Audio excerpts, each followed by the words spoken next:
Trump called Spain absolutely horrible. Spain's response?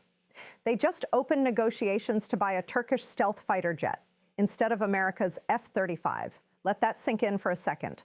A NATO member, a European Union founding-level economy, an American ally since the Cold War, is now sitting across the table from Turkey, negotiating fighter jets, because Washington decided to use military threats as punishment for a foreign policy disagreement. This is not a small story. This is the moment that historians will point to when they explain how America lost its leverage over European defense permanently. I use data analysis to find the patterns that mainstream media misses. Today, I'm going to show you exactly what's happening in Spain, why the F-35 was never really the issue, and why Trump's strategy of punishing allies is producing the exact opposite result he wants. Stay with me. Because by the end of this video, you will understand why American threats don't force compliance. They build alternatives. Here's what we know right now, confirmed and sourced.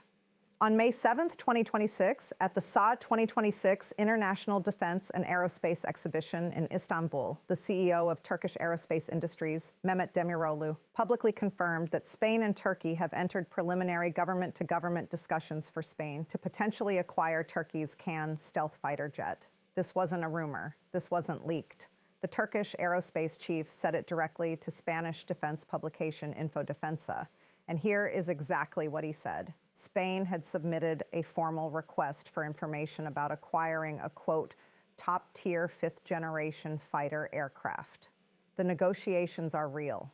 The interest is genuine. And the timing is absolutely devastating for Washington.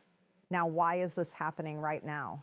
2 weeks before this announcement, Donald Trump stood in the White House and told reporters, and I quote, "Italy has not been of any help to us. And Spain has been horrible, absolutely horrible." Trump was furious because Spain's Prime Minister Pedro Sanchez had called the U.S. war in Iran illegal and a big mistake. Spain denied American forces access to joint military bases on Spanish soil. They closed Spanish airspace to U.S. military aircraft involved in the Iran campaign. Sanchez even wrote an op-ed in Le Monde Diplomatique condemning what he called, quote, unilateral attempts by the United States to engineer regime change. Trump's response was to threaten pulling the roughly 4,000 American troops stationed in Spain. He also floated the idea, through leaked Pentagon documents, of suspending Spain from NATO entirely. Spain's response was to fly to Istanbul and start talking about fighter jets. That is cause and effect. And that pattern, American pressure producing European independence, is the most important geopolitical trend of 2026. To understand why Spain is doing this, you need to understand the aircraft crisis Madrid has been sitting on for years. Spain currently operates approximately 70 EF-18 Hornets. That's the Spanish version of the American FA-18. These jets were purchased between 1986 and 1990. That makes them between 35 and 40 years old. Many of these aircraft have now exceeded 8,000 flight hours. In military aviation, that is ancient. These jets are not just aging, they are approaching the end of their operational lives. On top of that, Spain operates the AV-8B Harrier for carrier operations, and those are heading toward retirement with nothing confirmed to replace them. Spain needs new fighters. Spain needs them urgently. The capability gap is real, so why not just buy the F-35? It's proven, it's operational in 15 countries, it's NATO integrated, and it's available now. The F-35A should be the obvious answer. In August 2025, Spain formally suspended its F-35 acquisition pathway. Not paused it, suspended it. The reasons given by Spanish officials are fascinating, and the mainstream media almost universally got them wrong. Most coverage said Spain rejected the F-35 because of price, or because of Trump politics, or because of European solidarity. The real reason is software. The F-35 operates within what's called the ODIN system, Operational Data Integrated Network. This is the American-controlled architecture that manages mission data files, software updates, electronic warfare databases, and deep maintenance logistics for every F-35 in the world. Every time a Spanish F-35 needed a software update, an electronic warfare database refresh, or a mission data file change, that request would go through American systems, managed by American contractors, subject to American approval. Spanish officials increasingly describe this as, and I'm quoting from their actual statements, incompatible with sovereign operational autonomy. In plain language, Spain would own the planes, but America would control what those planes could actually do. And this wasn't theoretical. Spain watched what happened when Turkey was kicked out of the F-35 program in 2019 for buying Russian S-400 air defense systems. Overnight, Turkey lost access to the jets it had partially helped develop and manufacture. That is what F-35 dependency looks like in practice. The moment you disagree with Washington, the weapons system you depend on becomes leverage against you. Spain looked at that. Spain looked at Trump threatening to pull troops and suspend NATO membership over a foreign policy disagreement. And Spain decided we cannot build our national defense around a platform that a foreign government controls. So if Spain is walking away from the F-35, what exactly is the KAAN? The KAAN, which means ruler or leader in Turkish, is Turkey's domestically developed fifth-generation stealth fighter. It is built by Turkish aerospace industries, known as TUSAS or TAI. The program was massively accelerated after Turkey was removed from the F-35 in 2019 because Turkey suddenly had no other option for a fifth-generation aircraft. The KAAN completed its maiden flight on February 21, 2024. That first flight lasted 13 minutes and reached 8,000 feet. It was a modest but real milestone. Turkey joined a very small club of nations that have actually flown a fifth-generation prototype. That club includes the United States, Russia, and China. That's essentially it. Now, Turkish officials have made some bold claims about the KAAN. TAI has stated the aircraft may carry up to 10 tons of payload, compared to roughly 6 to 8 tons for the F-35A. The KAAN has two General Electric F-110 engines, the same family used by Turkish F-16s, while the F-35 has one Pratt & Whitney F-135. Two engines means more thrust, more survivability if one fails, and theoretically more energy for radar and electronic systems. Turkish sources project a maximum speed of Mach 1.8 compared to Mach 1.6 for the F-35A. But here is where I need to be completely honest with you, because intellectual honesty is what makes this analysis useful. Those are paper specifications. The KAAN is still a prototype aircraft in developmental testing. It has not entered production. It has not entered service with any Air Force. It has not demonstrated combat sensor fusion, stealth validation in real-world conditions, or integration with NATO data networks. The F-35, by contrast, has over 1,000 aircraft produced and delivered to more than 15 countries. It has accumulated real operational experience in NATO exercises and actual combat operations. The F-35's sensor fusion architecture, integrating radar, electronic warfare, targeting systems, and data links into a unified battle picture, is probably the most advanced system of its kind in the world. The KAAN has not demonstrated any of that yet. So why would Spain choose the KAAN over the F-35? The answer is Spain is not choosing a better fighter. Spain is choosing a fighter it can actually control. The KAAN proposal gives Spain something the F-35 explicitly does not: the ability to integrate Spanish mission software, Spanish electronic warfare systems, Spanish data links, and Spanish weapons architecture without asking permission from Washington. Spain would not be a customer. Spain would be a partner in the aerospace ecosystem. There is a second reason Spain is interested in the KAAN that has nothing to do with geopolitics or sovereignty. It has to do with money and jobs. This context matters enormously, and almost zero coverage of this story mentions it. In October 2025, just 7 months ago, Spain signed a contract worth 3.12 billion euros for 45 Turkish Hurriyet advanced jet trainers. The Hurriyet, designated Saida II in Spain, will be the training aircraft for Spain's next generation of fighter pilots. Here is the critical detail. Under that Hurriyet contract, this is not Spain simply buying Turkish jets. Airbus España is responsible for integrating mission computers and selected avionics into the aircraft.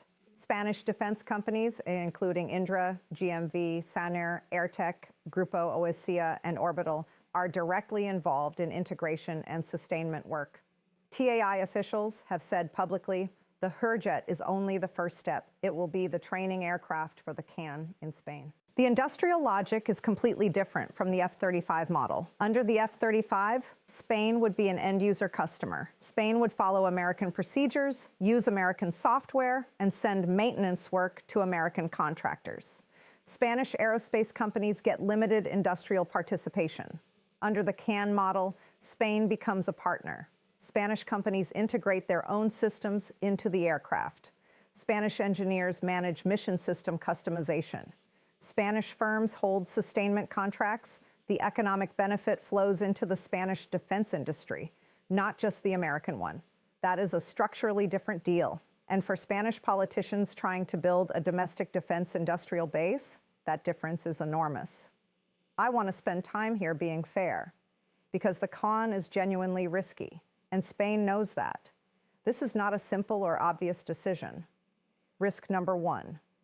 The KAAN has not entered service. Turkish officials are targeting initial operational capability around 2029, 3 years from now. That assumes no delays in propulsion development, avionics integration, systems testing, or production ramp-up. Defense programs almost always run over schedule. The F-35 itself was years late and billions over budget, and it had the full resources of the American defense industrial complex behind it. A 2029 target for the KAAN should be treated with appropriate skepticism. Risk number two. The engine problem. Right now, every KAAN prototype flies on General Electric F-110 engines, American engines. Turkey wants to eventually replace them with the indigenous TF-3500 engine, currently under development by TEI, Turkish Engine Industries. Until that domestic engine is operational, KAAN exports to countries like Spain could still require U.S. export licensing because the American-made F-110 engine is a controlled technology. That means the very American dependency Spain is trying to escape could follow the KAAN if the Turkish domestic engine program is delayed. Risk number three, unproven systems. The F-35 has logged thousands of hours of real operational experience. Its sensor fusion has been validated in live exercises and in combat. The KAAN's radar, the domestically developed Murad ASA system, is impressive on paper, but it has not been proven in the field.